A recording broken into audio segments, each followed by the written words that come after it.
yesterday's news. Hello, and welcome to Old News, the programme and podcast which looks at news stories of the day through the papers of yesterday. It's Christmas, well, almost, so I thought we need to take some seasonal festive themes. Christmas lighting.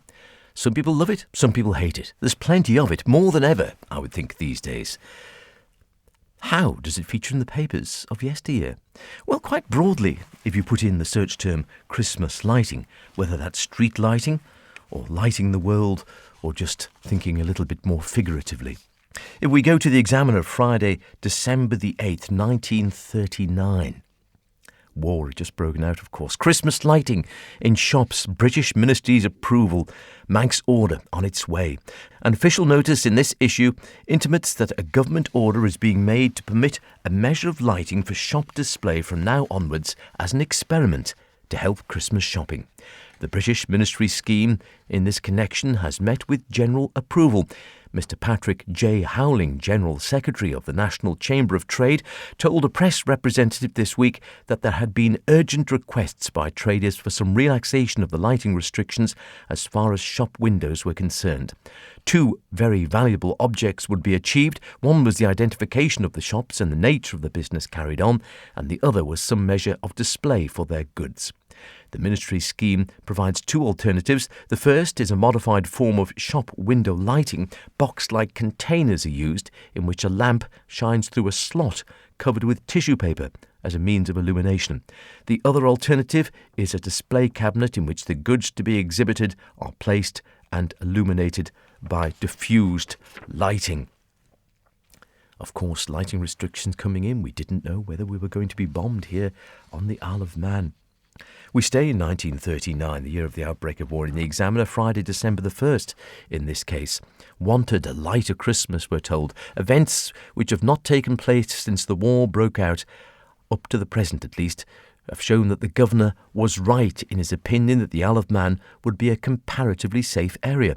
It is true that Britain as a whole has turned out to be a safer place than many people imagined it would be, and as a result the authorities have agreed to a modification of the lighting restrictions in view of the approach of the Christmas season. Whatever the future may have in store for vulnerable parts of Britain, we still think that the Isle of Man will continue to enjoy a high degree of immunity from air attack, and that apparently still being the belief of His Excellency, we urge him to make the festive season a brighter time for everybody by permitting shopkeepers to make more effective use of their windows than is possible under prevailing conditions.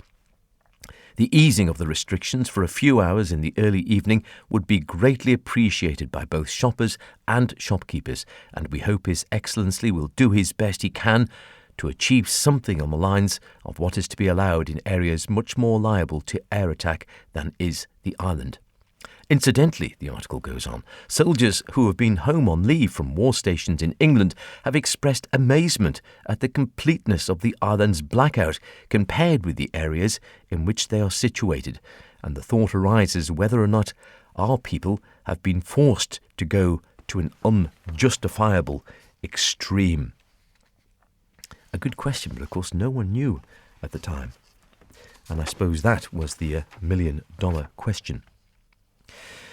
We skip to 1941 in the Ramsey Courier, Wednesday, December the 24th, Christmas Eve.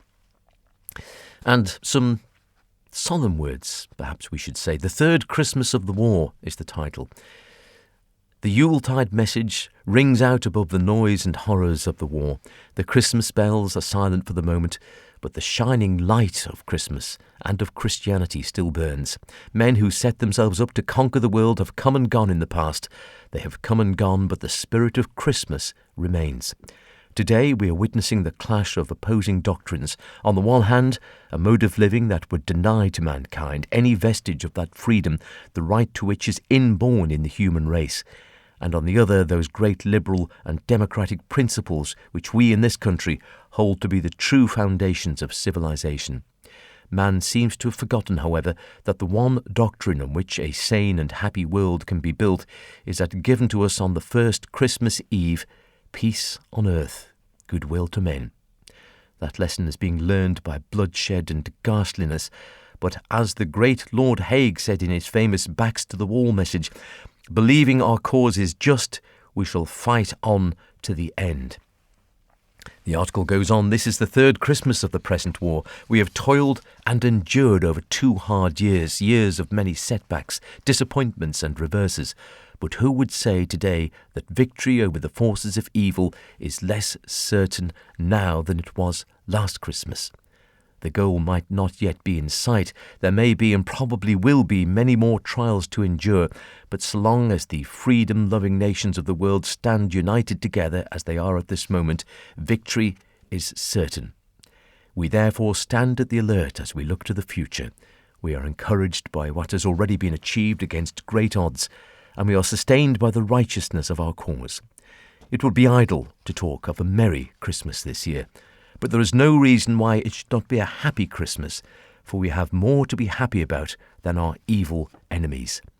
At this time, our thoughts go out to those of our comrades, men and women who are serving in the forces, many of them overseas, some in prison camps. We know they will be thinking of the folks at home, and we long for the time when they will be reunited once more. We also remember with gratitude those who have laid down their lives in the fray, and also those who have been bereaved.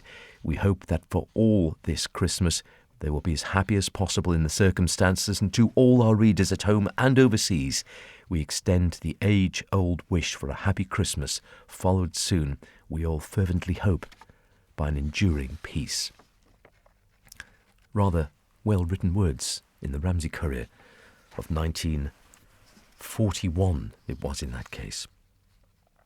To happier times, Christmas lighting of 1957, and a title just of, indeed, those words, Christmas lighting, in the Isle of Man Examiner of Friday, the 19th of April, 1957. The Electricity Board has informed the Health Committee of the Ramsey Commissioners that it is difficult to estimate the cost of erecting and dismantling decorative lighting equipment in Parliament Street for Christmas week this year, but suggests £50 at least.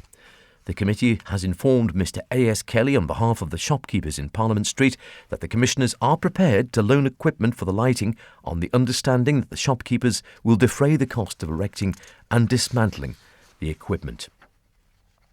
In 1960, in the Examiner, Thursday, December the 1st, we read, "Lights go on for Christmas. Up go the decorative Christmas lighting again in Michael Street, and the shops are looking gay with seasonal goods." Gay used in a earlier fashion. And this week the Manx Cooperative Society enter Michael Street with a new shop for ladies and gents wear. It is funny how words change their meaning, isn't it? And gay, in the sense of happy and cheerful, perhaps it's totally been subsumed now by gay as we know it, for meaning homosexual in modern parlance. Public lighting at Christmas, extension not justified, was the headline in the Mona's Herald of Tuesday, December the 13th, 1960. The Finance Committee of Douglas Corporation have recommended that public lighting in the town should not be extended during the Christmas and New Year holiday period.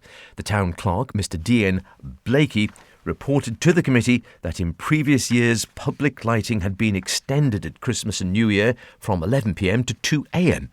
The committee were of the opinion that in view of the expense involved and the increase in the number of all-night lamps, the extension of the public lighting was not justified. And finally, we read in the Examiner of Thursday, December the 22nd, 1960, plans for Christmas 1961. Christmas 1961 is a long way off yet, the article says. 365 days plus 3. But Ramsey Commissioners have started making plans for it already. They were ahead of the game, weren't they? The Health Committee of the Board are planning to put up decorative Christmas lighting in Parliament Street, Parliament Square, Peel Street, Bourne Place and Market Place. The Secretary of the Electricity Board is to be asked by the Commissioners to submit an estimate of the cost of providing decorative lighting in these areas, with a view to including an estimate thereof of the financial estimates to be prepared by the Board for the financial year beginning the 1st of April 1961. Ahead of the game by a long chalk, as they were indeed a little earlier this year, but we'll say no more of that. Ramsey is a good place. Christmas lighting?